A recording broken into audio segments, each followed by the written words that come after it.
As a veteran, I believe very strongly that veteran stories need to be told, voices need to be heard, and what this museum stands for in regards to our United States, not just Des Moines, is very, very significant, very significant.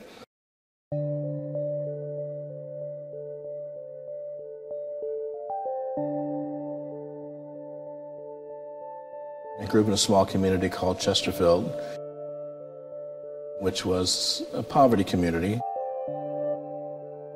but it was a beautiful little community and very diverse.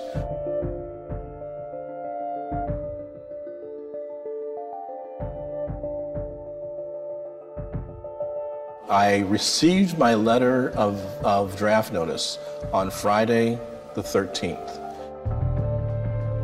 So I went to Fort Polk, did basic training at Fort Polk.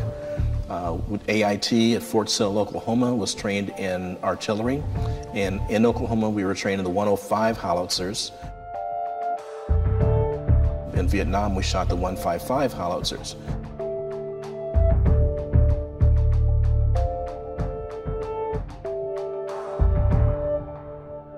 For the first time in my life, if you will, I had my own bed. I had my own sheets and bed covering.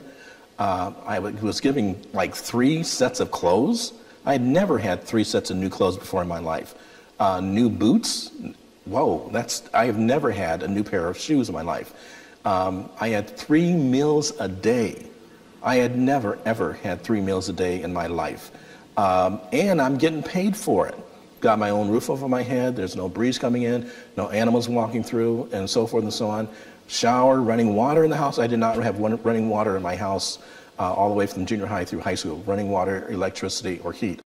My greatest fear was not in regards to what I would be facing in basic training, was in regards to being down south and the things that I had seen in the media and heard and so forth and so on.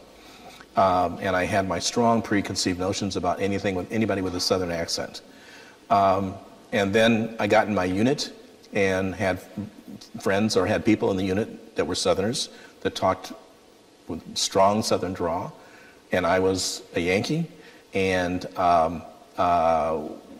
so these guys had their preconceived as well.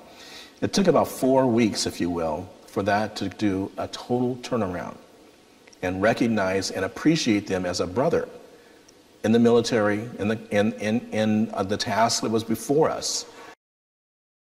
We've watched after each other and protected each other's lives. The year was 70-71 that I served in Vietnam for 1 year. By then, there had been enough on the news that I pretty much had a good idea where I was going, and it was very common. If you were a minority, if you were in poverty, you were not in school, you were going. And so I kind of thought, again, talking more in high school when I was an athlete, very involved, and some level, high level of success there too. I had thought that I would be getting a scholarship to college, and so I didn't really think that I would end up there. And as I tell young people now when I speak to them, part of getting a scholarship is also having grades. And I focus more on being eligible, not that I couldn't receive the grades, because that was proven later, but I focus more on staying eligible and staying more physical fit and skilled in that area than I did academics. As a result, I graduated on time. I was eligible, but my GPA was so poor that there's no college that I wanted to go to specialize in wrestling or playing football that would take my grade point average. And so while I was waiting for the letter from a college for a scholarship, I got the letter from Uncle Sam instead. So I had an idea as to where I was going, and I definitely knew what I would be doing. In the middle of the night when we got on these buses, and there was a Jeep in front with a .50 caliber, a Jeep in back with a .50 caliber. They have the bus driver, and then a military person got on with a .45 on his hip, and the buses started, and all of them locked and loaded at the same time, putting it around in the chamber. You knew that this was not basic training. You knew that this was not pretend.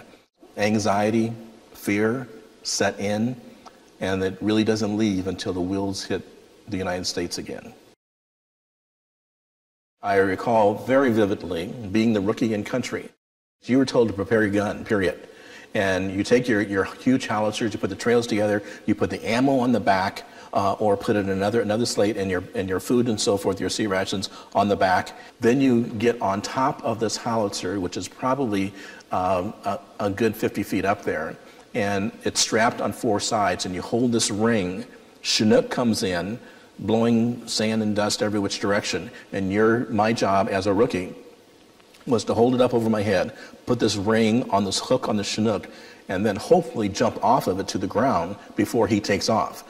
You've got to stack those Joes, and you've got to put them in a proper place. There's a lot of work you have to build up 3 layers of sandbags.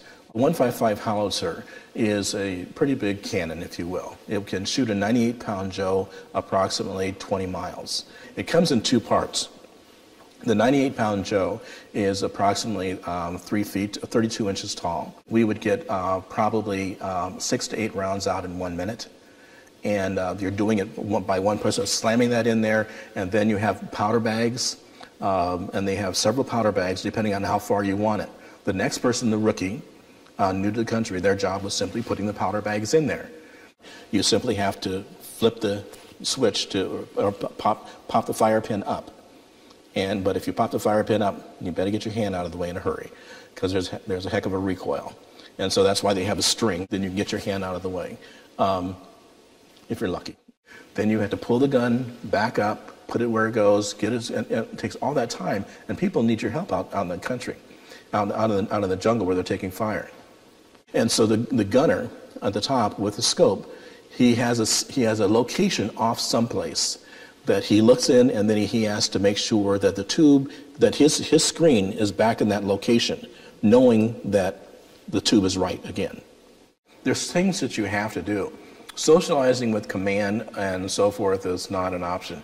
One LZ that we were at, we were able to take the boxes that the Joes came in, when they came in crates, break them down, and actually make a building. It was kind of a bar, if you will. Well, since I don't drink, I never went there, so I didn't socialize with them. And I was usually on my bunk, reading or listening to music, or doing some task.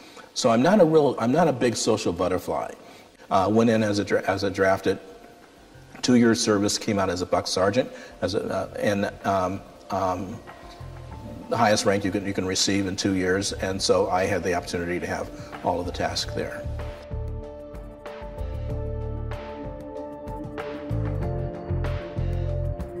In Vietnam and in combat, you've got a brother, a very good friend, and suddenly they're gone, and you must complete your mission. You must move on.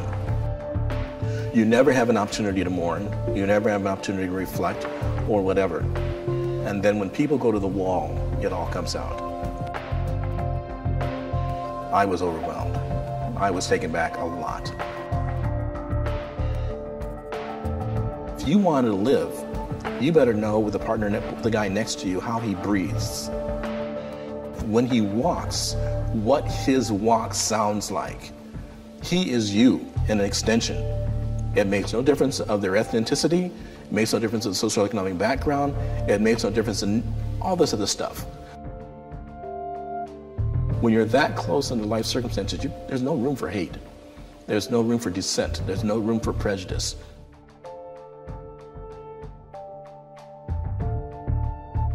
Long story short, Vietnam, I went in as an immature, somewhat naive little boy, and came out a more focused, motivated young man.